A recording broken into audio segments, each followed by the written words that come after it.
Bonjour à tous, c'est Léoduff. Aujourd'hui j'ai décidé de faire un truc sympa dans lequel vous allez participer. Je vais vous poser des questions fun sur Snapchat et vous y répondrez. Allez, c'est parti. Quel sport est-ce que vous pratiquez? La danse classique. De la danse classique, ok. De la danse classique. Aussi de la danse classique. De la danse classique. De la danse classique. Mais c'est pas possible, y a pas que la danse classique comme sport. De la danse classique. De la danse classique. D'accord, tout le monde fait de la danse classique, j'étais pas au courant de cette mode. Bah, du coup je vais m'inscrire, hein. À quelle fréquence prenez-vous une douche? Le samedi. Tous les jeudis. Non mais vous êtes super bizarre. Le 30 et le 31 février. Mais vous êtes dégueulasse. Bon, prochaine question. Sur celle-là, je pense que tout le monde va être d'accord, hein. Que pensez-vous de Kim Jong-un, le dictateur? C'est vraiment un grand homme. Un grand homme? What the fuck? C'est un mec bien. Attendez, mais on parle bien du même mec là? Ah, il chante super bien. Après, il est super beau, faut dire ce qu'il y a. C'est un putain de dictateur. Vous êtes complètement taré. Vous savez quoi? Ça m'étonne même pas ces réponses. Ça m'étonne pas parce que j'ai tout manigancé et je crois que vous y avez cru. Vous venez de faire face à ce qu'on appelle un détournement de médias, une manipulation de l'image et du montage. Je sais que la plupart d'entre vous se disent actuellement « Quand est-ce qu'il parle de high-tech, bordel ?» Patience, on va en parler, mais avant ça, une petite leçon d'histoire s'impose. Avec une minuscule mise en scène, quelques images et un peu de montage, je vous ai fait croire que soudainement tout le monde s'était mis à la danse classique en ne prenant qu'une douche par semaine, voire 2 par an, tout en pensant au beau et grand Kim Jong-un.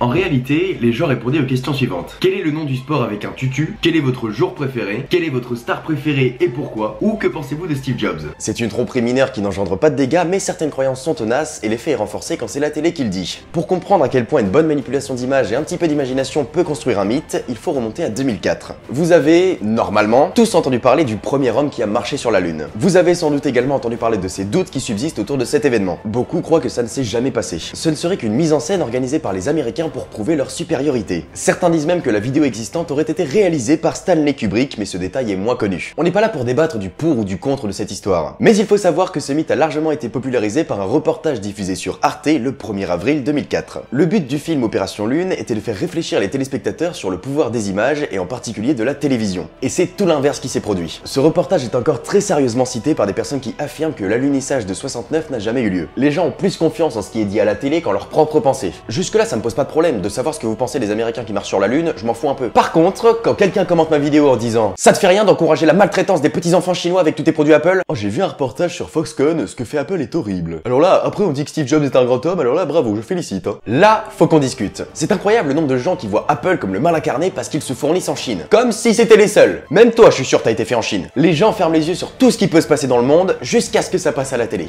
À ce moment-là, s'active une sorte de conscience de la misère mondiale. Ils se rendent compte à quel point certains ont besoin de leur aide. Qu'au final, leur but dans la vie, c'est de tendre la main, d'aider son prochain. Ce pourquoi elles viennent sur mes vidéos pour commenter qu'Apple c'est mal parce que les Chinois. Merci les gars pour votre aide, je leur ferai passer le message. Bon, je vais pas critiquer, quoique, c'est déjà bien d'en avoir conscience, mais c'est pas Apple le problème. Le problème, c'est la société dans sa globalité. Je ne pense vraiment pas exagérer en disant que 95% des entreprises mondiales se fournissent en Chine. Pas seulement Apple. Cette croyance vient du fait que dès qu'il y a un reportage sur Foxconn, la société qui fournit des composants électroniques, c'est associé à Apple. Forcément qu'il parle d'Apple. C'est l'entreprise qui vend le plus de fantasmes, celle qui fait rêver ou que l'on déteste. Celle qui occupe le haut du podium, celle qui a la meilleure image de marque à la base. Quoi de mieux pour générer de l'intérêt que de mettre en titre « La face cachée d'Apple ». C'est pas pour dénigrer Samsung, mais je vous assure que la face cachée de Samsung, c'est bien moins vendeur. Et pourtant, le coréen n'est pas moins responsable. Il faut savoir que Foxconn fournit des sociétés telles que Samsung, Huawei, Nokia, Microsoft, j'en passe et des meilleurs. Il est donc difficile de reprocher ça à Apple alors que les autres le font tranquillement dans leur coin. Et la raison pour laquelle ces marques le font est très simple, elle est économique. En se fournissant en Chine, elle diminue fortement le coût de fabrication. Car dans les sociétés telles que Foxconn, les employés travaillent beaucoup dans des conditions désastreuses